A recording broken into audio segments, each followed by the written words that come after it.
어떤 것을 먹고 어떤 것을 입고 어디에 살 것인지 인류의 미래를 바꿔줄 12가지 과학기술과 함께하겠습니다. 대덕특구 출범 50주년 기념 TJB 특별기획 사이언스 토크쇼 미래설계소. 오늘의 주제는 바로 즐거운 나의 집입니다. 자, 우리가 살고 있는 이 집은 우리를 외부 환경으로부터 보호해주고 우리에게 안락함을 주는 그런 존재죠. 하지만 우리는 단순히 그 안락함을 넘어 인간의 다양한 욕구로 인해 집을 점점 더 진화시키고 있습니다. 과연 미래의 집은 어떤 기술이 더더욱 발전시킬 수 있을까요? 그야말로 손가락 하나 까딱하지 않고 온 집안을 제어할 수 있는 스마트 홈인지, 아니면 집 너머의 또 다른 집, 메타버스인지. 자, 과연 어떤 기술이 미래를 바꿀 수 있을지 지금 바로 확인해 보시죠.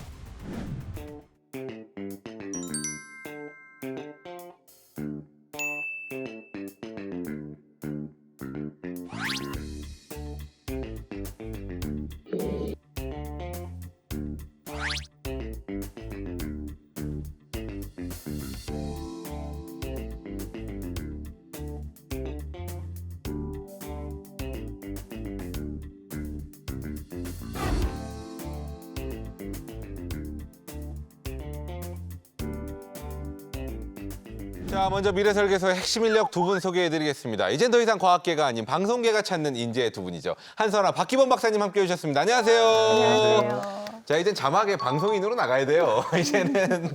자, 오늘의 주인공 두 분을 소개해드리겠습니다. 자, 먼저 똑똑함에 센스까지 더했다. 스마트홈 시장의 표준을 만들어가는 분, 국내 IoT 연구의 전문가, 짱구야, 뽀삐야, 부르기만 하면 대답해주는 그런 남자, 이주철 박사님 함께해 주셨습니다. 안녕하세요. 네, 안녕하세요.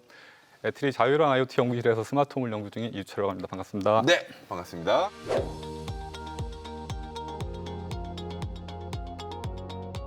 자, 이분과 함께라면 어디든 갈 수 있고 어디에서든 살 수 있습니다. 3차원 가상 세계를 만드는 마이더스의 손. 일단 눈 한번 감아봐. 뭐든지 만들어 줄게. 이희석 실장님 함께해 주셨습니다. 안녕하세요. 안녕하십니까.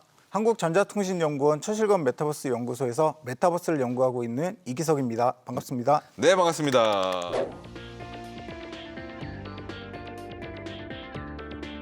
재밌는 사실이 두 분이 이제 같은 전자통신연구원 애트리에 계신데 맞습니다. 네. 아까 명함을 주고받으시더라고요. 예, 저희가 좀 사람이 좀 많습니다. 아니, 사람이 많아도 어떻게 오다 가다 만나신 적 없으세요?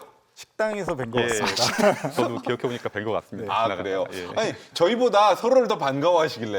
네. 아무튼 뭐 저희 입장에서는 뭐 이렇게 뭐 친하신 것보다는 요 정도 거리가 딱 좋은 것 같습니다. 네. 예. 자, 오늘의 주제 집입니다. 부동산이 아니고 우리가 머물고 있는 이 집. 이 집이 뭐 날로 발전하고 있다는 거는 다들 공감하실 겁니다. 요즘에는 진짜 집에서 뭐 누르지 않고 부르고 다 해결해요. 불도 끄고 TV도 켜고 뿐만 아니라 인터넷 가상 공간에서 그야말로 새로운 집을 만들어서 거기 안에서 이제 가상으로 생활하는 것도 이제는 전혀 허황된 얘기가 아닙니다. 자, 오늘 이에 대해서 자세히 한번 이야기 나눠보도록 하겠습니다. 자, 먼저 IoT, 이제 스마트홈에 대해서 좀 이야기 나눠볼 텐데, 요거 진짜 이제 굉장히 많은 분들이 사용하고 있습니다. 네, 네. 저희 집에서는 이제 짱구야라고 부르거든요. 네. 집집마다 다 달라요. 네. 혹시 어떻게 박사님 댁에서는? 저는 근데 아직 본격적으로 이렇게 사용하지는 않고 있습니다. 일부 스마트홈을 좀 쓰고 있기는 한데 네. 이제 본격적으로 이제 컨트롤러를 넣어서 이렇게 구축해서 전체적으로 구축하고 있지는 않거든요. 그 한마디로 안 쓰고 있으시다? 아니 안 쓰고 있는 거 아니고요. 이거 그 애트리 원장님 보셔도 되는 겁니까? 이거 담당 팀장님 보셔도 되는 거예요? 아니, 저희 집에 TV 없는 거랑 똑같잖아요. 예? 근데 저 이유가 있습니다. 이유는 어. 저희 뒤에 잠깐 다시 말씀을 드리도록 하겠습니다. 알겠습니다. 예, 예. 이거 일단은 굉장히 충격적이에요. 아. 난 IoT를 만들지만 쓰진 않겠다. 그게 아니라 감정은 게 안 쓰는 게 아닙니다. 안 쓰는 예. 게 아니고 요 이야. 소유소에 쓰고 있는데 예. 전반적인 시스템을 구축하고 있지는 않다는 얘기죠. 어떤 느낌이냐면 약간 그 라섹 수술하러 안과에 갔는데 의사 선생님이 안경을 쓰고 있는 느낌이에요. 예? 이거 이 부분 원장님 보시면 저 혼날 것 같은 좀 거기서 좀 이제 그만할게요. 알겠습니다. 일반 가정하고 스마트홈하고 차이가 어떤 건지 한번 좀 보시면은 네네. 일반 집에서는 그동안에 그 스마트홈이 적용되지 않은 일반 집에서는 내가 뭔가 기기를 작동시키려고 할 때 일단 가서 스위치를 눌러야 되잖아요. 좀 다른 거죠. 예. 일반 가정에서는 그 전에 이제 아빠가 애들을 시키셨죠. 야, 그렇죠. 예. 뭐 좀 갖고 리모컨 와봐. 내용으로. 얘야, 이거 좀 갖고 와봐. 이거를 예, 예. 다른 친구가 해주고 있죠 지금. 그렇죠. 예, 네네. 예. 하지만 이제 스마트홈 환경이 되면은 이게 서로 통신 기능이 생기지 않습니까? 통신이라는 거는 이게 서로 이제 대화를 한다는 얘기거든요. 대화를 한다는 거는 상대방의 정보를 내가 받아올 수도 있지만 내 정보를 상대방에게 줄 수도 있고 예. 아들을 시키는 것처럼 내가 상대방에 뭔가를 시킬 수도 있는 거예요. 네. 아들을 시켜버리는 아빠가 됐네. 예. 그렇기 때문에 이제 내가 딱 집에 들어가서 TV를 딱 켰을 때 TV만 켜지는 게 아니고 TV가 이제 세탁기한테 뭔가 일을 시킬 수도 있는 거죠. 사용자가 TV를 켜면은 TV가 딱 켜지면서 세탁기한테 야 너 세탁기 바로 돌려. 그럼 세탁기가 또 라디오한테 너 라디오 켜. 뭐 이런 식으로 이제 좀 더 서로 통신을 할 수 있다는 건 대화를 할 수 있다는 의미이기 때문에 좀 더 이렇게 그 복합적이고 고차원적인 서비스를 할 수 있게 됩니다. 그게 바로 이거- 스마트홈이라고 보시면 될 것 같아요. 애니메이션 얘기하시는 거 아니죠? 아닙니다. TV가 라디오가 세탁기 이게 가능한 거예요? 예. 지금 충분히 일어나고 있는 지금 구현 가능한 기술 수준을 말씀드린 겁니다. 그러면 이제 이 스마트홈이 동작되는 가정에서 하루 일과를 한번 동영상 준비한 동영상 간단히 좀 보여드리겠습니다. 네, 한번 알겠습니다. 보시죠. 그러니까 하루 일과인 예, 거죠? 이 처음에 이제 해가 뜨기 직전이고요. 알람이 6시. 울리고요. 예. 저희 집은 이 시간에 안 일어나요? 오, 알람이 울리면 아침인 거를 자동으로 감지해서 자동으로 조명을 딱 켜주게 됩니다. 불이 켜지네요. 예. 그리고 온도 조절 자동으로 맞춰놓은 대로 세팅이 되고요. 아, 온도가. 예. 난방 시설 자동으로 동작을 해주고 네. 아침이니까 이제 블라인드 자동 올려줍니다. 아, 이제 출근 준비를 한 과정이고요. 네. 전자레인지도 자동으로 예. 이제 커피도 자동으로 그냥 내려주는 거예요? 예. 그래서 이제 그 주인은 자기 할 일을 하러 나가게 되면은 그 지금 스마트홈은 하우스키핑 모드라는 거 동작 모드가 바뀌게 됩니다. 집주인이 바깥에 뭔가 등산 같은 걸 하고 있는데 그 사이에 집도 계속해서 이제 모니터링을 관리가 하고 되고 있는 있는데 뭔가 이벤트가 발생을 하는 거죠. 문이 갑자기 열렸어요. 예. 그럼 이제 사용자한테 주인한테 이제 문자를 보내는 거죠. 메시지를 보내는 거죠. 뭔가 이벤트가 있다. 오, 그러면 사용자가 CCTV. 이벤트를 보고 이제 집에 있는 카메라를 켜서 뭔가 이제 확인을 해보는 거죠. 확인해봤더니 이제 집에서 키우고 있던 애완용 고양이가 반려고양이가 고양이. 이제 그냥 문을 열어서 이제 문제가 없다는 게 확인이 된 거죠. 다시 이제 집으로 들어오게 되고 집으로 들어오게 되면 하우스키핑 모드 해제가 되고 자동으로 이제 주인을 맞이하는 불을 켜주고 아, 이게 들어만 와도 도착만 해도 이게 자동으로 되는 거예요? 센서 같은 걸로 해서 자동으로 동작시킬 수가 있습니다. 여기까지가 이제 현재 스마트홈 기술 이 정도 다 구현이 된다는 얘기고요. 아, 지금 기술로? 그렇죠. 야, 일단은 기술에 놀래기 전에 집이 좋아서 일단 저도 저걸 보면서 야, 저기 너무 살고 싶다. 뭐 저도 그 저런 생각을 집에 뭐- 하고 싶다. 예, 전 집이 잠깐 정말 했어요. 넓네. 솔직히 우리 다 다 했잖아요. 같은 마음이시군요. 일단은 뭐 그 불 켜지는 거에 놀라기 전에 평수에 좀 놀라고, 복층에 놀라고, 인테리어에 놀라고 나서 맞습니다. 그 다음에 이제 과학 기술이 뭔가 하나하나가 딱 켜져가고 내가 뭔가를 말을 하지 않아도 다 된다는 게 너무 신기하네요. 네, 지금 말을 해야 된다고 생각했는데 사실 저거는 저렇게 자동으로 조건에 맞춰서 동작시킬 수도 있고요. 말로 동작시킬 수도 있고 방법은 여러 가지가 있다고 보실 수 있습니다. 그럼 이제 앞으로 어떤 기술이 스마트홈에 적용돼서 어떻게 발전이 되나할까? 저는 크게 한 3가지 정도로 생각을 하고 있는데요. 첫 번째가 이제 아무래도 요즘 많이 화두가 되고 있는 인공지능 기술, 머신러닝 기술이 스마트홈과 결합이 될 때 어떤 식으로 변화가 될까? 좀 전에는 사용자가 그 조건을 다 명시를 해야 되겠지만 이제 머신러닝 결합이 되면 사물이 자율적으로 상황을 판단을 할 수가 있습니다. 네. 그리고 똑같이 또 이제 고양이가 말썽을 일으키는데요. 어유 이거 예. 이건 뭐 뭐라 할 수도 없고 고양이 아유. 저렇게 되면 집에 있는 로봇 청소기가 예. 상황을 자동으로 판단을 해서 뭔가 이렇게 치워야 될 게 있다고 판단을 하면은 자동적으로 환경을 인식을 해서 자율적으로 청소를 할 수도 있고요. 집에 돌아오면 또 그 인터폰이 사람의 얼굴을 파악을 해서 네. 자동으로 문을 열어줄 수도 있습니다. 아. 머신러닝 기술이 결합되면은 저렇게 많은 편리한 자율적으로 그 스마트 환경이 동작을 해서 사용자한테 뭔가 편의성을 가져다 주는 그런 환경으로 발전을 할 수 있을 것 같습니다. 거기다가 더 한 20년, 30년이 흘러가면은 네. 이런 식으로 될 수도 있을 것 같아요. 저 환경에서는 사실 로봇들이 사람을 대신해서 모든 일을 대신 처리를 해주고 사람이 이렇게 말로만 명령을 내리면은 여기서는 이제 집안의 그 냄새를 바꿀 수 있는 향료를 이렇게 만들어서 딱 내라. 이름만 딱 문신하면 자동적으로 이렇게 조합을 해서 뿌려주는 뭐 그런 것까지. 제 생각에는 지금 로봇 기술도 많이 발전을 하고 있기 때문에 지금부터 한 30년, 40년 정도 발전을 하게 되면은 요즘 한 1년만 지나도 엄청나게 많이 바뀌기 때문에 많은 부분이 저렇게 로봇으로 대체가 될 수도 있어. 사람은 사실 명령만 내리면 모든 걸 다 해줄 수 있는 그런 환경을 발전할 수 있을 것 같습니다. 거기에 기반이 되는 기술이 이제 머신러닝, 인공지능 기술이 되겠죠. 그렇군요. 예. 야, 잠깐이지만 이 시대별로 좀 봤는데 저는 뭐 큰 차이가 있을까 생각을 했는데 굉장히 그 몇십 년 차이에도 어마어마한 발전이 있네요. 나중에는 진짜 인간이 뭔가를 시키지도 않아도 감정과 이런 것들을 읽어서 패턴을 그렇죠. 읽어서 예. 모든 거를 그냥 알아서 맞춤형으로.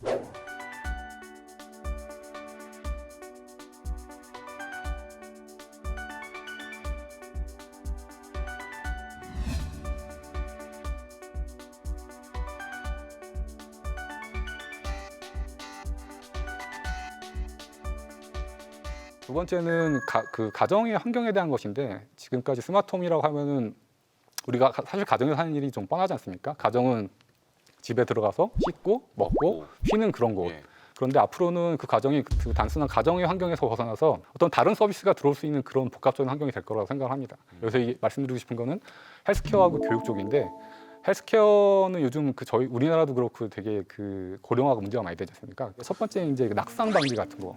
저희도 이제 어머님이 좀 나이가 많으셔서 최근에 넘어지신 적이 있는데 노인분들이 굉장히 낙상이 위험한 게 굉장히 위험해요. 낙상이. 골절이 생기면 이게 뼈가 잘 안 붙기 때문에 굉장히 위험하다 하더라고요. 예. 화장실 이런데 특히나 예, 위험하잖아요. 예. 그래서 이제 집안에 센서를 설치해 놓으면은 이렇게 어르신분들이 돌아다니는 걸 계속 파악을 하고 있다가 예. 낙상이 일어나면은 바로 이제 연결돼 있는 그 보호자라든지 아니면 의사한테 바로 연락이 가도록 돼 있습니다. 그러니까 바로바로 조치할 수 있도록. 예. 일단은 안 넘어지는 게 사실 최선인데 넘어졌을 때 빨리 조치하는 게 굉장히 좋은 거죠. 예. 예. 또 하나 말씀드리고 싶은 거는 가정이 이렇게 어떤 그 병원의 전초기지 역할을 하는 그런 기술 역할도 하고 할 수 있겠지만 요즘 뭐 그 직전에 코로나 이슈 많이 있었잖아요. 코로나 때 이제 다 학교를 못 가니까 집에서 이제 원격 수업을 하고 기술적인 환경은 어느 정도 다 갖춰져 있기 때문에 집에서도 수업을 하는데 아무런 문제가 없습니다. 이제는 우리가 원격 회의도 그렇고 수업도 예, 그렇고 여기에는 이제 어느 정도 익숙해진 것 같아요. 비대면이 지금 상당히 많이 활성화가 된 상황이죠. 미국 같은 경우도 거의 뭐 대면보다는 비대면으로 이렇게 개발자들하고 대화하고 개발하고 이런 식으로 하는 경우도 굉장히 많다고 알고 있습니다. 저는 개인적인 의견으로는 사실 교육이라는 거는 직접 지식을 습득하고 이런 것 중요하지만 사실 다른 학생들하고 만나서 이렇게 사회적인 어떤 교감을 가지고 사회성을 익히는 것도 굉장히 중요하다고 생각을 하거든요. 그럼요. 그래서 사실 교육은 이게 기술적으로 가능하긴 하지만 직접 가서 이렇게 애들하고 같이 부딪히면서 하는 게 더 좋은 선택이 아닐까 생각을 하고 있습니다. 그 만드신 걸 안 쓰시겠다? 아니, 자꾸 그런 식으로 좀 거기에 올라가시는데. 일맥상통하는데요? 아니, 그게 내가 아니죠. 만들긴 했는데 별로다. 아니, 그건 아니고요. 커밍아웃 하신 건가요 지금? 아닙니다. 예. 예, 지금 어디를 보고 얘기해야 되나? 예. 제 의견은 기본적으로는 교육을 이렇게 다른 학생들을 만나서 하는 게 주를 하고 이제 이런 기술들은 문제점이 있을 때는 쓸 수도 있고 아니면 이렇게 부차적으로 쓸 수도 있고 그런 식으로 쓸 수 있다고 생각을 합니다. 저희가 지금까지 미래설계소에서 여러 가지 굉장히 많은 기술들을 배우고 다뤘잖아요. 네네. 이 기술들이 스마트홈에 모두 집약이 될 수 있다. 이야. 이렇게 생각합니다. 예. 다 담을 수 있다. 그렇죠. 이해가 지금 안 되네. 보셨지만 뭐 AI나 로봇 같은 것들이 스마트홈을 구현하는 아주 핵심적인 도구가 될 거고요. 뭐 건강 관리 가능하고요. 뭐 화산이나 지진 같은 정보도 실시간으로 알려주고 뭐 또 에너지를 많이 쓰게 되면 태양열을 이용해서 또 전기를 쓸 수가 있고 그래서 인공위성이 보내주는 그런 서비스를 집에서 받으면서 이제 쉬운 곤충을 먹는 거죠. 그 미래에 저는 잠깐 박기범 박사님의 표정을 잠깐 상상해보고 예. 그 많이 극복하시길 바라겠습니다. 알겠습니다. 미래에 꼭 필요한 식량입니다.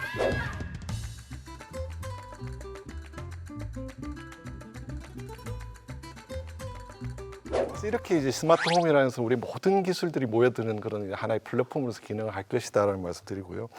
제가 오늘 그래서 사실 그 메타버스에 대해서 이렇게 좀 자료보고 공부를 했습니다만 메타버스는 아직 뭘 추구하는지가 제가 잘 모르겠더라고요. 그래서 오늘 좀 박사님께서 말씀하신 설명을 듣고 많이 공부하겠습니다만 만약에 이제 메타버스가 굉장히 좋다, 유용하다 그러면 이제 저희가 특별히 스마트홈에 탑재를 해드리도록 하겠습니다.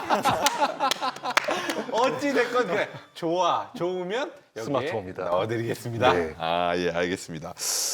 어떻게 좀 표정이 아까보다 조금 약간 입술 깨무신 것 같은 건 기분 탓인가요? 제 기분 탓인가요? 예, 실장님 일단은 네. 메타버스가 확실하게 뒤집을 수 있도록 노력하겠습니다. 네, 알겠습니다. 뭐 저희가 뭐 선택하는 게 무슨 의미냐마는 그래도 재밌긴 하네요. 예. 자, 그러면 일단 이주철 박사님의 이야기를 잘 들으셨죠? 네. 이번에는 이제 메타버스에 대해서 좀 이야기를 나눠보도록 하겠습니다.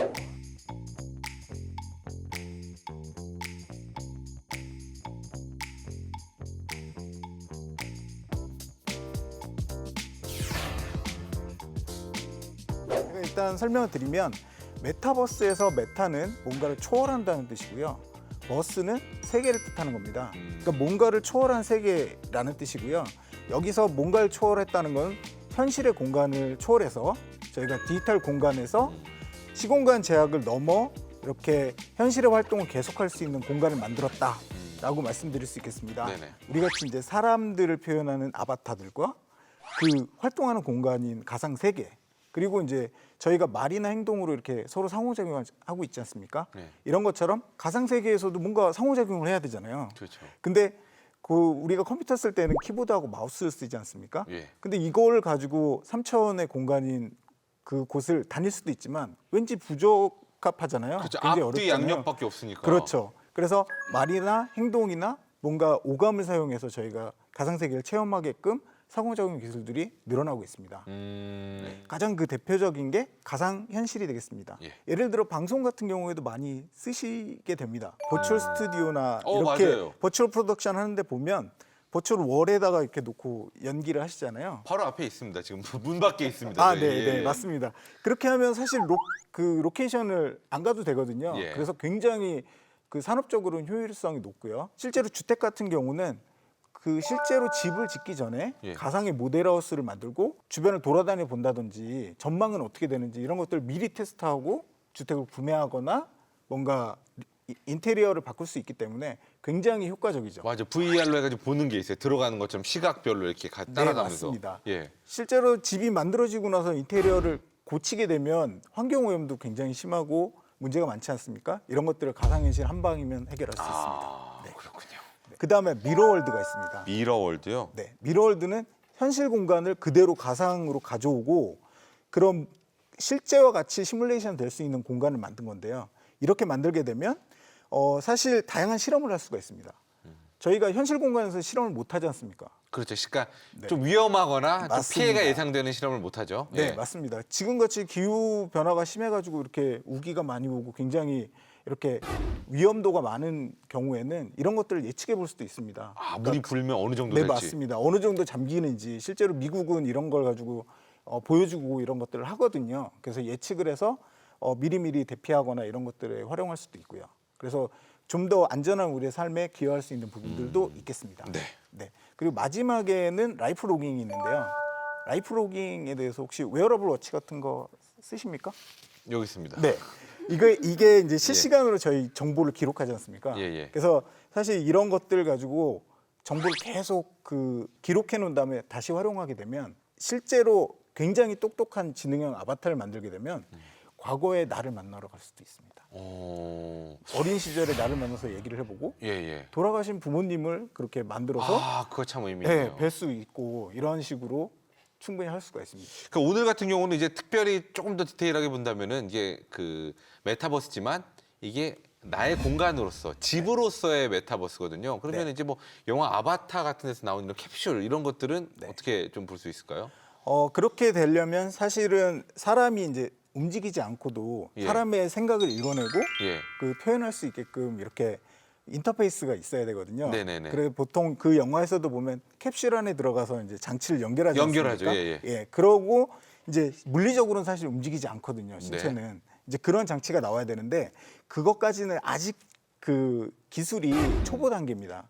사실 일론 머스크가 만든 뉴럴링크라는 회사에서 지금 인터페이스를 임플란트로 이렇게 뇌에 전극을 심어 넣는 형태로 아, 죄송한데 개발을 하고 이빨에 하는 그 있습니다. 임플란트 같은 거요? 이 두개골을 열어서 뭘 거기에 열어요? 두개골에 구멍을 내서 그게 열려요? 네, 구멍을 낸다고 합니다. 아, 구멍을 내요? 네. 아이고, 참나. 거기서 전극을 심는다고 합니다. 예. 한 1000개에서 10,000개 정도의 전극을 심고 아이고. 뇌신경이 직접 이제 신호를 넣는 거거든요. 네네. 넣거나 빼는 건데 예. 사실 그게 아마도 우리가 실제 생활에서 받아들이는 것보다 더 강렬한 자극일 겁니다. 그러면 아마도 유혹에 넘어가지 않기는 쉽지 않을까 그렇군요. 이게 뭐 지금 싶습니다. 그냥 단순히 구멍을 뚫는 게 아니라 네. 그런 자극을 통해서 네. 새로운 세상으로 갈 수 있는. 맞습니다. 야, 근데 이게 뭐 지금에서야 우리가 두개골 뚫는 게 두개골 어떻게 뚫어야 하겠지만 이제 나중엔 귀 뚫듯이 하나의 어떤 그냥 기본적으로 다 뚫어야 되는 네, 그럼 맞습니다. 바로 연결해서 가야 되니까 네, 그 맞습니다. 가상 공간으로 그런 네. 날도 머지않아 올 수도 있겠네요. 그렇죠. 지금 FDA 승인 나고 임상 실험 이제 초기 단계로 알고 있습니다. 그렇지만 아직까지는 뭐 돼지나 원숭이 정도의 시도를 하고 있고요. 후각이나 뭐 시각 정보 정도를 이제 받아들이는 정도, 이제 그러한 형태의 정도가 연구가 이루어져 있고요. Neuralink is scarier than the metaverse.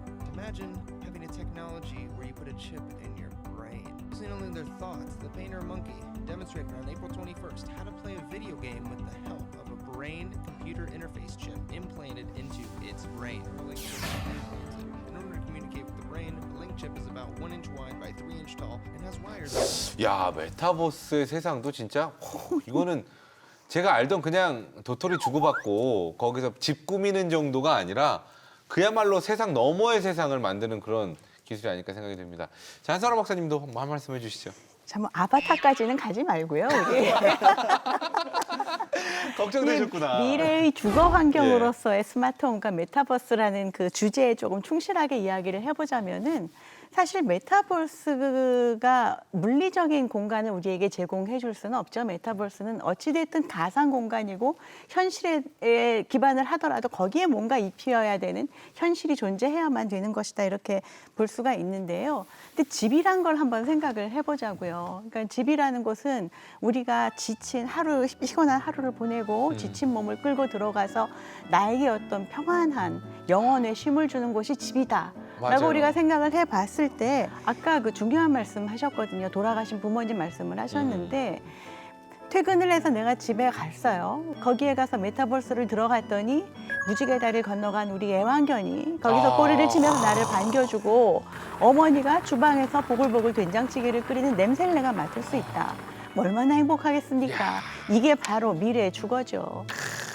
야, 잠깐 상상하게 됐네요. 근데 이게 항상 그렇잖아요. 이게 바로 상상의 매력이었는데 이게 상상이 현실이 가능합니다. 될 수 네. 있다는 거잖아요. 이제 예. 한번 무지개 다리를 건너간 애완견은 이제 우리가 잊어야죠. 이별을 하는 훈련을 해야 되는 너무 거고요. 이제 현실에 가까운 극현실주의자가 한 번 나타나셨네요. 네, 거기에 이제 자, 매여서 보낼 친구는 보내고 예, 그렇죠. 예.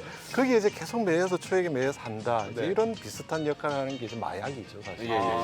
그래서 우리가 항상 무슨 얘기를 하시려고 마약 얘기를 하시는지 모르겠는데 예, 예. 이게 이제 그 메타버스의 여러 가지 요소 기술들이 뭐 현실에 도움이 되는 뭐 가상에서 이렇게 있는 것을 충분히 이해를 이제 하겠는데요. 이제 이것이 과연 우리의 주거를 대체시키는 아까 이런 개념에서 본다면 우리가 뭐 어려움에 빠지고 막 힘들어하고 이렇게 막 갇혀 있는 친구한테 가가지고 하는 말이 뭡니까?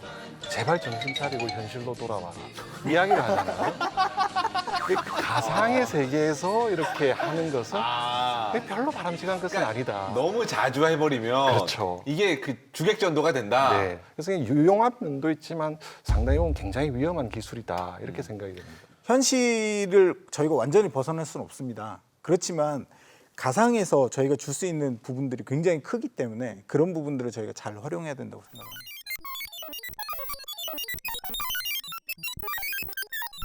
자, IoT에 대해서 한번 이번엔 좀 여쭤보겠습니다. 사실 좀 걱정이 되는 부분 중에 하나가 아까 나왔죠. 여러 가지 CCTV들이 다 있고 다 얘가 스마트한 점이 굉장히 큰 장점이지만 반대로 이게 맘만 먹으면 내 모든 사생활이 노출될 수도 있다. 이런 생각도 들고 실제로 그 아파트 월패드 그걸로 인해서 네, 예, 사생활 침해를 당한 사례도 있고요. 예, 예. 맞습니다. 사실 그 IoT 스마트홈도 그 IoT 일부분이니까 예, 예. IoT에서 가장 중요하게 보는 부분 중에 하나가 사실 보안 쪽이거든요. 네네. 가정이라는 부분이 굉장히 사적인 공간이고요. 네. 거기서 흘러다니는 정보들은 굉장히 사적인 정보들이 많습니다. 그렇기 때문에 다른 그 분야보다 특히 스마트홈 공간에서의 보안은 특히 중요하고요.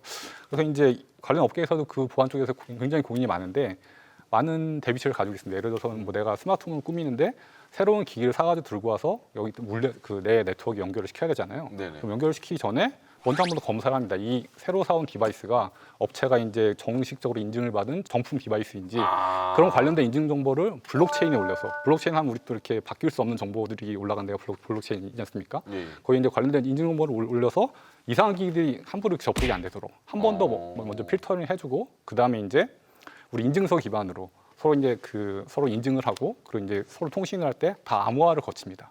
그런 식으로 어떤 보안에 대한 대비책은 다 있습니다. 하지만 그럼에도 불구하고 항상 이게 창과 방패의 싸움이잖아요. 그렇죠. 뭔가 막는 데가 있으면 뚫리는 데가 있기 때문에 하여튼 특히 스마트홈, IoT에서도 특히 스마트홈 내에서의 보안은 굉장히 중요하고 앞으로도 굉장히 그 이슈가 생기면 새로운 이슈에 바로바로 대응을 하고 계속 발전시켜야 하는 중요한 분야라고 생각합니다. 몇 년 전에 국내 연구진이 일반 국민을 상대로 이렇게 스마트홈에 이제 관련 제품들이 많은데 왜 안 쓰냐 거부감에 대한 조사를 한번 하신 적이 있어요. 그래서 그때 이제 크게 세 가지로 요약이 되는데 이제 첫째는 유용성이 뭔가 재밌는 것 같긴 한데 실제로 이게 내 생활에 꼭 도움이 되는지 모르겠다. 뭐 아침에 뭐 불 내고 켜면 되지 뭐 그게 저 켜져야 되냐 제가 뭐, 그래요. 제가. 뭐 그런 이야기 그런 걸 하나 지적을 하시고 또 하나는 이제 또 막상 모든 게 편해진다고 했지만 사실 그렇게 편하지가 않더라. 저도 이 로봇 청소기를 앱으로 쓰고 있습니다만 사실 뭐 툭하면 어디 처박혀서 뭐 이렇게 안 나오고 뭐 걸려서 가고 여기 막 인증 넣고 이런 것들이 사실 아직은 좀 이 편하지 더 오래 않더라. 걸려 그냥 밀 대로 미는 게 나아요. 맞아요. 네. 부직포가 최고예요. 맞습니다. 그 이야기를 하시고 이제 세 번째 요인이 어떻게 보면 중요하다고 할 수 있는데 바로 보안 이슈였어요. 아, 그러니까 내 보안. 가정에 보안은 하나하나 내 정보가 어디 누군가가 아는 것이 싫다라는 것이 뭐 저도 지금 일반 국민들 사이에서는 이제 잘 아직 안 쓰는 큰 세 가지 이유로 이제 조사가 된 바가 있는데요. 아마 이런 기술들이 분명히 IoT 스마트홈을 연구하시는 분들이 이제 하나하나 극복해 나가야 그리고 뭐 AI라든지 이런 기술을 통해서 이제 충분히 극복될 수 있는 보안 이슈에 대해서는 이제 굉장히 많은 발전이 이루어졌다고 저는 이제 들었고요. 이렇게 진행이 될 거라고 생각합니다.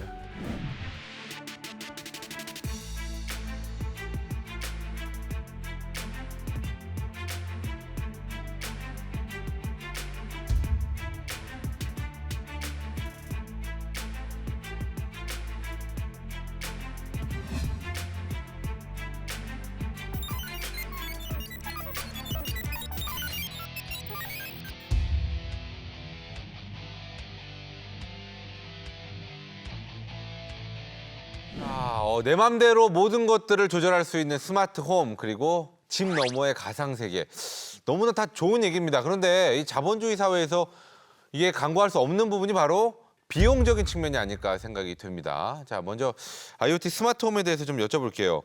일단은 그 우리가 쓰는 그 스마트 기기 있죠.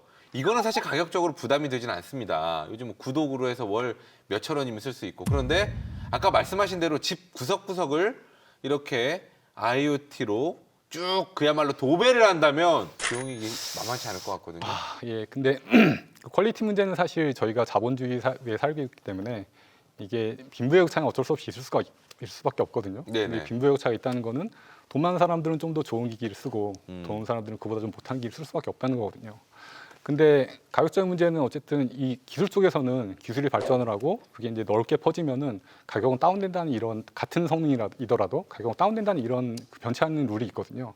그래서 좀 더 이렇게 스마트홈 기기들이 많이 활성화가 되고 많이 퍼지고 이러다 보면은 가격적인 허들은 많이 떨어질 거라고 생각을 하고 있습니다. 하지만 그럼에도 불구하고 부자인 사람은 좋은 슈트 입고 좋은 그 HMD 쓰고 근데 그거에 비해서 좀 가난한 사람은 싼 거 쓰고 그런 그 간격들은 어쩔 수 없이 존재할 수밖에 없지 않을까. 네, 알겠습니다. 자, 뭐 이 가격적인 측면에 대해서는 IoT 스마트홈도 그렇지만 이 메타버스가 굉장히 좀 궁금해요. 이걸 가격을 어떻게 측정을 해야 되는 건지. 뭐 가상색이잖아요. 네, 맞습니다. 그러니까 사실 메타버스는 인터넷의 미래라고 볼 수도 있고 네. 그 약간 게임 쪽으로 생각해 보시면 될 것 같은데요. 사실 이게 저희가 게임을 하기 위해서 컴퓨터를 사지 않습니까? 그렇죠. 컴퓨터가 비싸서 게임 안 하시나요? 아니죠. 당연히 해야죠. 그 뒤에 누릴 수 있는 즐거움을 생각해서 우리는 스마트폰도 사고 PC도 삽니다. 물론 이게 처음에 투자하는 비용은 비쌀 수 있습니다. 이번에 이제 나온 애플 기기 같은 경우에 내년도에 한 500만 원 정도 될 거라고 예상이 되고 있고요. 물론 돈이 많으신 분들은 더 고가를 사고 좀 더 짜릿한 초실감을 경험하기 위해서 더 많은 투자를 하시겠죠. 그런 것들은 기술은 항상 뭐 진보하는 것은 계속 끝없이 진보를 하니까요. 그렇지만 우리가 보통 스마트폰에서 앱을 쓸 때 네. 무료 앱도 엄청 많지 않습니까? 아, 그렇죠. 사실 이 컨텐츠라는 거는 만들어서 배포하면 돈이 많이 안 들거든요.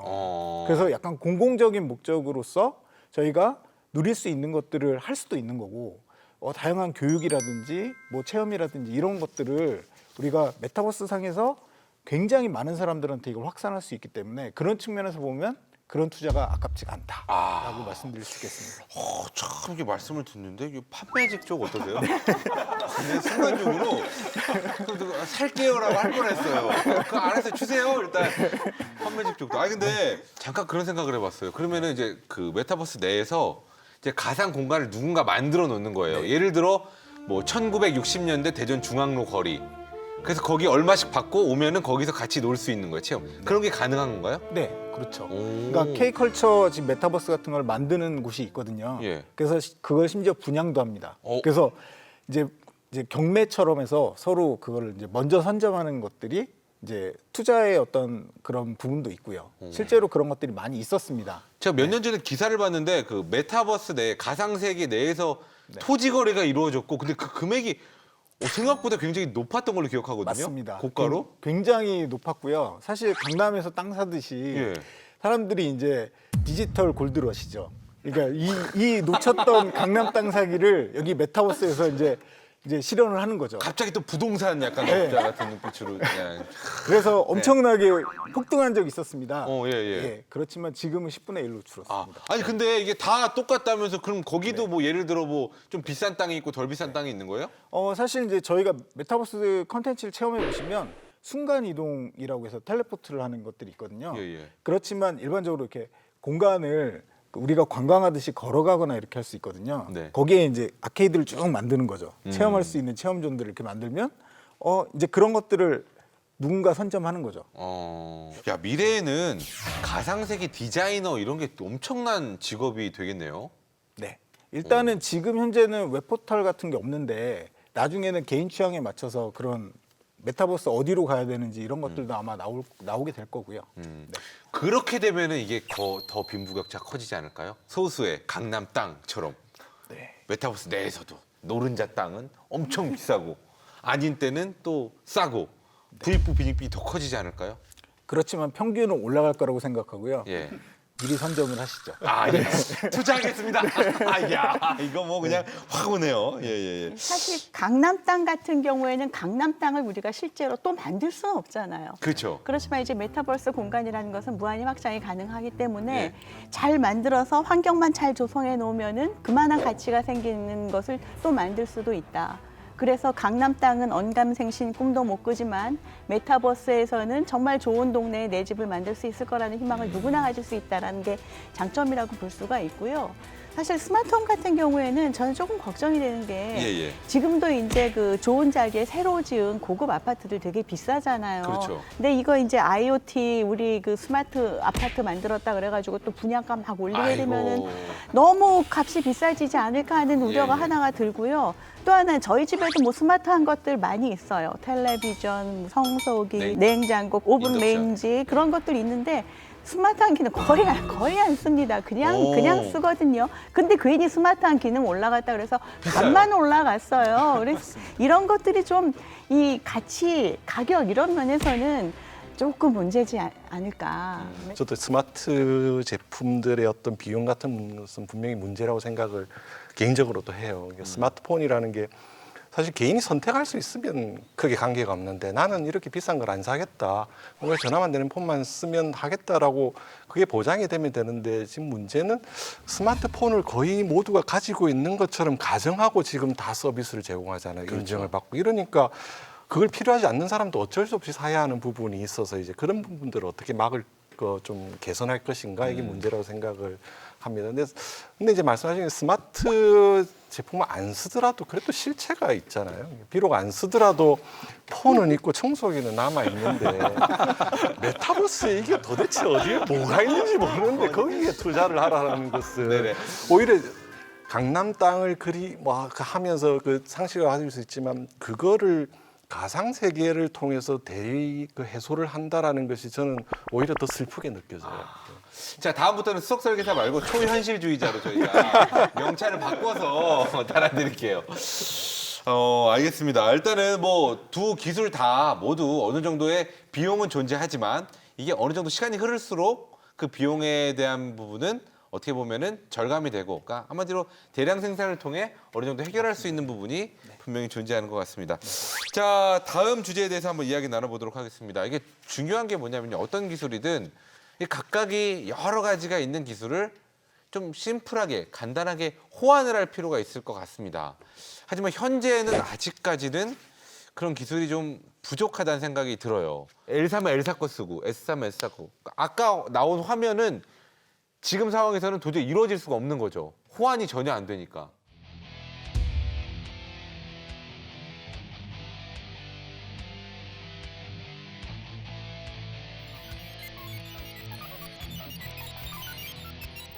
그 호환 문제가 사실 큰 걸림돌이긴 합니다. 네네. 그러니까 지금 집에 내가 어떤 스마트홈 일부 환경 구축을 해놨을 때 새로 구입해 설치하려고 하면 일단 집에 설치되어 있는 디바이스들하고 호환성을 먼저 좀 확인해봐야 되는 게 참 큰 문제거든요. 업계 공룡이라고 하는 G 모사, 뭐 A 모사, 예. S 모사, L 모사 이런 사들이 사실 다 각각 자기 각각의 스마트홈 플랫폼들을 가지고 있어요. 서로 이제 최근에 많이 타협을 하고 있습니다. 서로 이제 그 협력을 맺어서 예. 우리가 이제 이 플랫폼 같은 걸로 싸우지 말고 서로 이렇게 힘을 합쳐서 어떤 공통된 플랫폼, 공통된 그 요구사항을 만족시키는 플랫폼을 서로 만들고 그걸 이제 시장에 많이 뿌린 다음에 우리는 서비스로 한번 경쟁을 하자.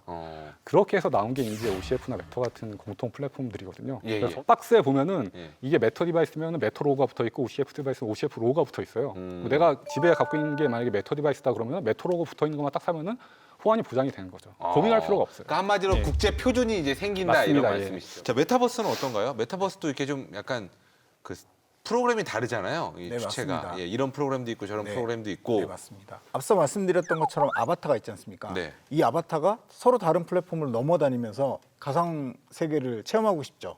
그렇죠. 근데 지금 안 됩니다. 예. 사실은 특정 그 플랫폼에 아바타를 쓸 수밖에 없거든요. 그럼 하면 또 회원 가입해서 또 만들고 맞습니다. 그렇습니다. 돈은 또 들겠죠. 네, 네, 예, 네, 예. 맞습니다.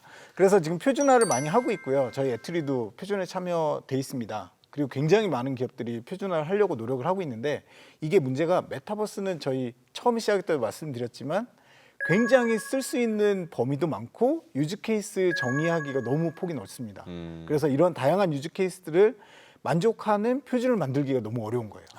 그리고 실제로 메타버스 현재 운영하고 있는 플랫폼 로블록스나 이런 부분들은 실제로 이제 표준 참여를 안 하고 있습니다. 왜요?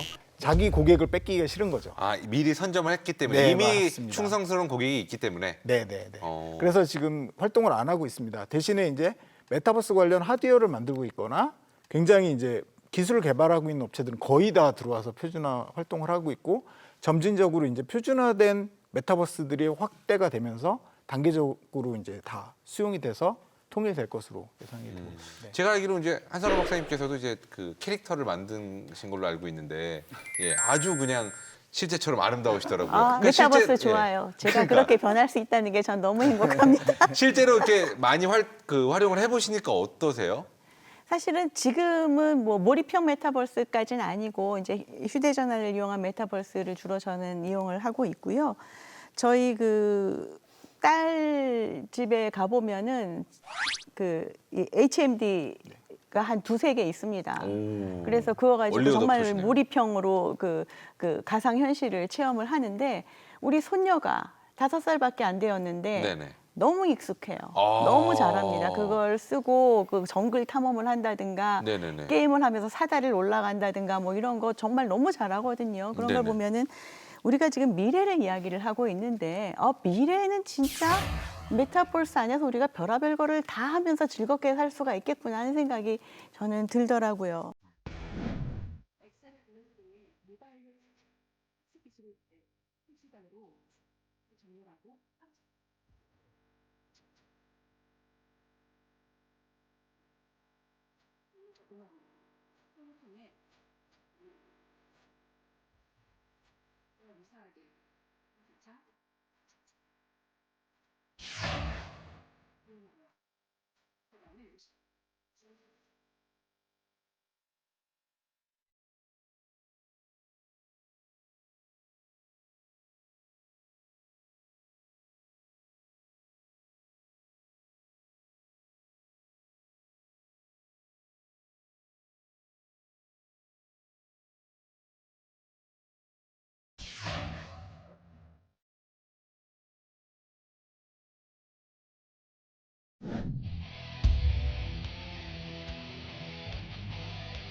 두 기술 모두 다 너무 중요한 건 알겠는데 이렇게 많은 분들이 이야기하시는 반드시 좀 짚고 넘어가야 될, 경계해야 될 부분에 대해서 좀 이야기를 나눠보겠습니다.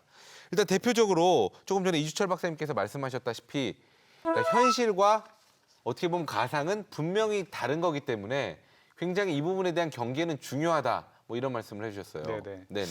근데 좀 전에 박사님이 앞서 서두에 말씀하셨듯이 메타버스의 가장 큰 문제 중에 하나는 이게 약간 중독성이라고 저는 생각을 하거든요.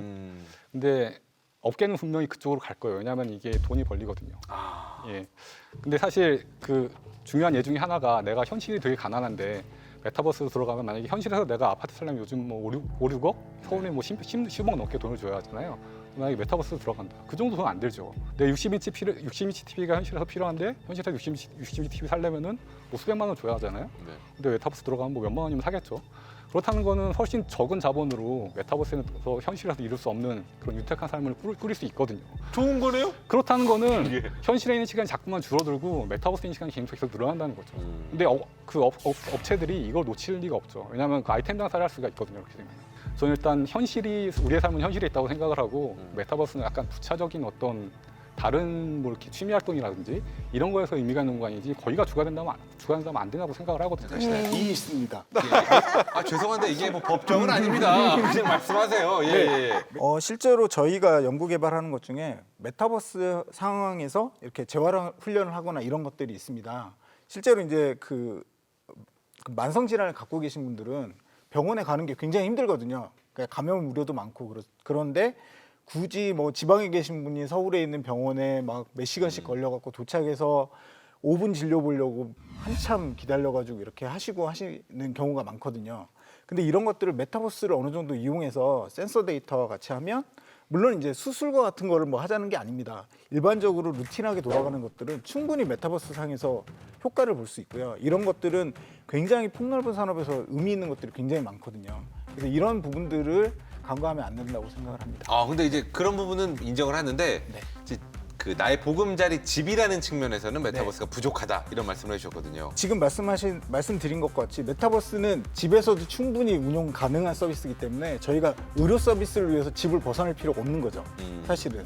그러니까 집 자체가 굉장히 저를 안전하게 만들어주는 쉘터가 되는 거고 예. 서비스의 어떤 주체가 되기 때문에 우리가 메타버스를 좀 더 주거 생활을 삶을 향상시키는 데 쓰는데 굉장히 적합한 기술이라고 생각합니다. 그 부분은 스마트홈에 넣어드릴게요.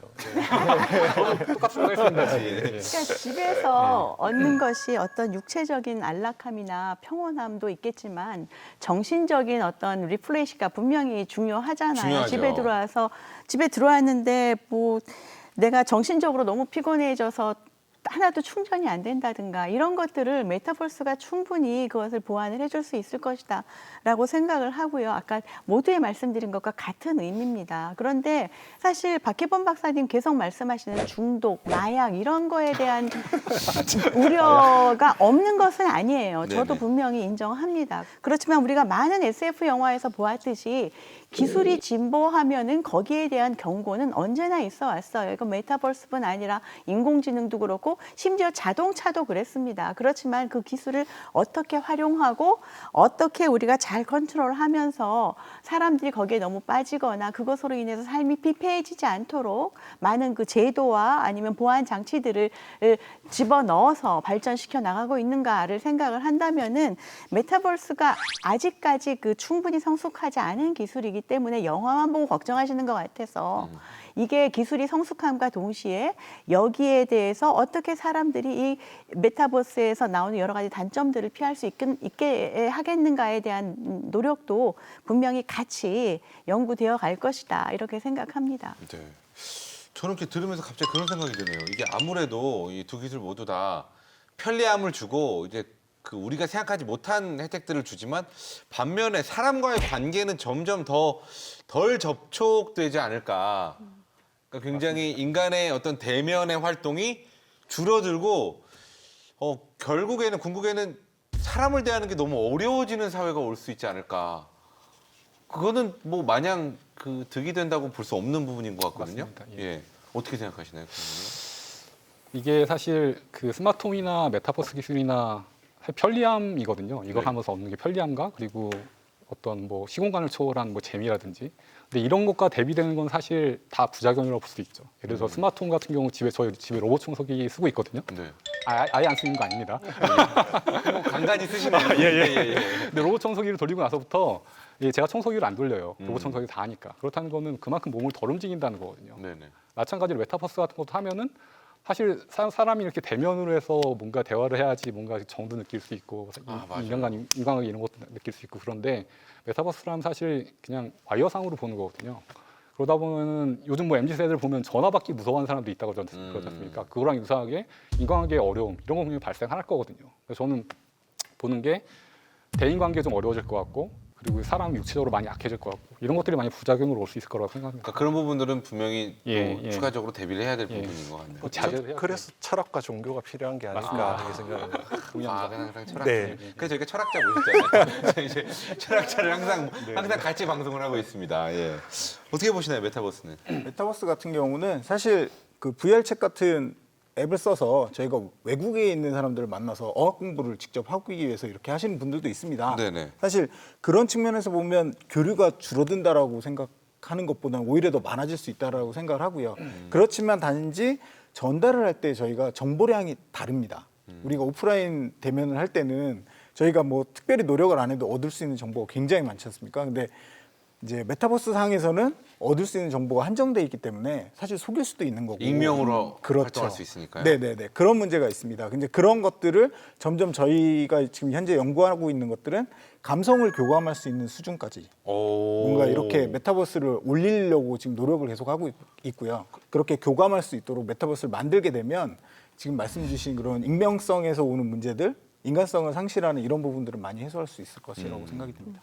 그리고 메타버스는 그리고 중요한 특징이 하나가 있는데요. 메타버스에서는 현실과 메타버스가 연장선상에 있습니다. 그래서 메타버스에서 예를 들어서 제가 친구를 초대를 하잖아요. 네. 그런데 그 친구가 나에게 오지 않겠다 그러면 그 친구 오지 않습니다. 가상의 친구를 만들어서 내 공간에 초대할 수 없어요. 마찬가지로 내가 어디 가고 싶은데 그 친구가 나를 못 오게 하면은 거기 갈 수 없습니다.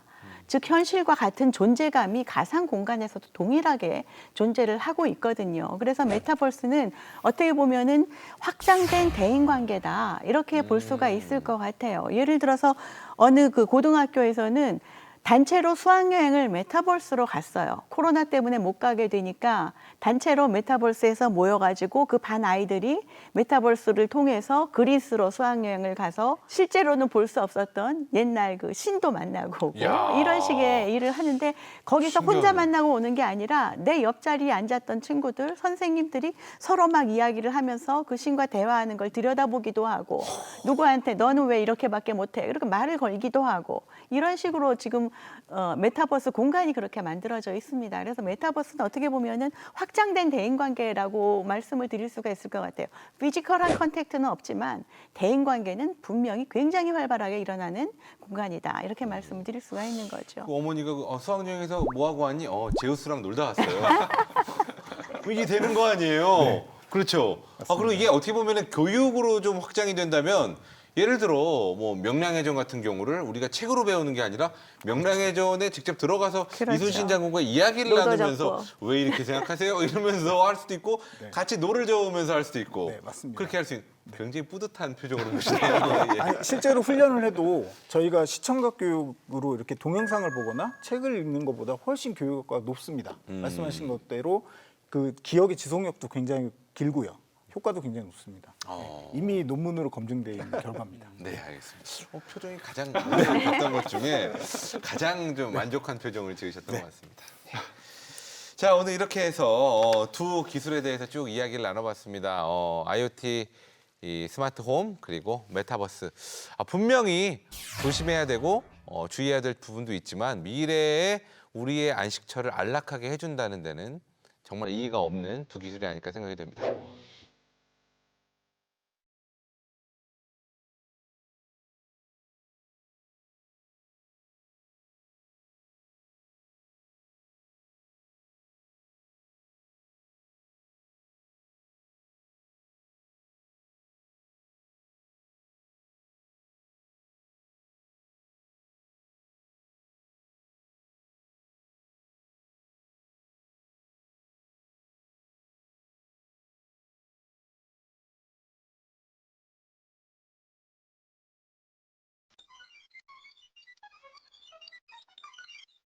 자, 일단은 앞으로 어떤 계획을 좀 이어가실지 이 분야에 대해서 어떻게 좀 확장을 하실지 두 분께 한 말씀씩 들어볼게요. 먼저 이주철 박사님부터 한 말씀씩 부탁드리겠습니다. 예, 저는 지금 최근에 많이 연구하고 있는 부분 아까 말씀드렸던 OCF나 메터 같은 이 공통 사물 인터넷 플랫폼에 대해서 많이 연구를 하고 있거든요. 네. 근데 이게 표준화가 아무래도 글로벌 대기업 위주로 좀 많이 진행되고 있는 좀 측면이 좀 있어요. 그래서 사실 근데 분위기를 봐서는 이게 앞으로 스마트홈이나 이런 쪽에 대세가 될 것 같긴 하거든요. 아마 점차로 거의 많이 퍼질 것 같긴 한데 뭔가 저는 거기에 올라갈 수 있는 그 디바이스라든지 이런 것들은 어떤 저희가 그 국내 중소기업들에서 그런 디바이스를 많이 만들어야 되는데 중국 디바이스들에 비해서 가격 경쟁력이 딸려요. 그래서 지금 네트 같은 경우 보면은 인증받은 디바이스 한 70%가 다 중국 메이커거든요. 그래서 사실 국내에 있는 중소기업들은 거의 그쪽에 거의 참여를 못 하고 있습니다. 그렇다는 거는 일단 뭔가 그 하드웨어를 팔아서 뭔가 이득을 내기는 어려울 것 같고 그렇다고 이게 들어온 걸 피할 수도 없을 것 같고 그렇다는 거는 어쨌든 그 대세가 될 거면 빨리 받아들이면서 뭔가 거기 올라갈 수 있는 서비스를 자체 개발해서 선점해서 개발을 한다면은 디바이스에서는 먼저 성공을 못할 수 있지만 서비스에서 먼저 선점을 해서 이쪽에서 우리나라가 치고 나갈 수 있는 서비스를 발견하고 어떤 그 관련 기술 개발을 하고 표준화도 같이 할 수 있는 것이 우리가 컨트리뷰할 수 있는 중요 포인트가 아닐까라고 생각을 하고 그쪽에 좀 더 집중을 하려고 생각을 하고 있습니다.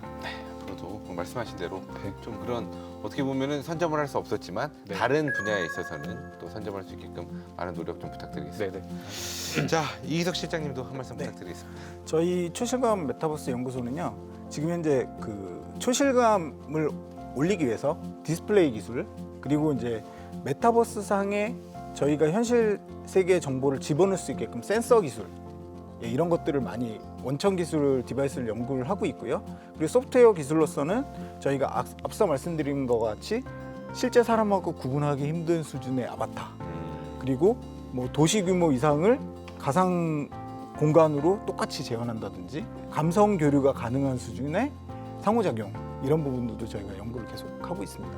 네. 그래서 이런 걸 통해서 저희가 메타버스를 좀 대중화하는 데 많이 기여할 수 있을 것이라고 생각하고 있습니다.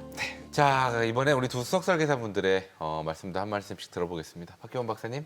네, 저희가 뭐 스마트 홈이니 메타버스니 굉장히 많이 들어서 익숙한 것처럼 생각했는데 실제로는 굉장히 깊이가 있는 기술들이라는 걸 배울 수 있는 좋은 시간이었던 것 같고요. 이 표준화라는 문제, 대기업 그런 기업들이 자기의 이익을 위해서 주도해 나가는 거에 맞서서 거기에서 이제 우리 오늘 뭐 한 절반은 농담처럼 또 절반은 진지하게 했던 많은 우려들에 대해서 싸우고 계신 전사들이 아닌가 그렇게 생각을 합니다. 그야말로 이 기술의 대중화를 위해서 노력을 하시는 거네요. 네. 진작에 이렇게 얘기하시죠. 제가 그 기계 안 쓴다고 얼마나 뭐라 그랬는데 아유, 예. 응원합니다. 예, 감사합니다. 예, 예. 자, 한설아 박사님도 한 말씀 부탁드리겠습니다. 우리가 저녁 때가 되면은 다 누구나 나 이제 집에 간다 이런 생각을 하잖아요. 집에서 우리가 얻고 싶은 것이 무엇일까를 생각해 보면은 굉장히 이제 안락하고 쾌적한 환경, 내가 온전히 쉴 수 있는 것, 그 IoT가 제공해주는 이런 육체적인 안락함 이런 것과 함께 또 메타버스가 제공해주는 정말 정신적인 그 평온함과 또는 정말 익사이팅하게 내가 평소에 느끼지 못했던 이런 여러 가지 감정을 느끼게 해주는 것 이런 것들을 느낄 수 있는 곳이 미래의 집이라면은 저도 꼭 한번 살아보고 싶습니다.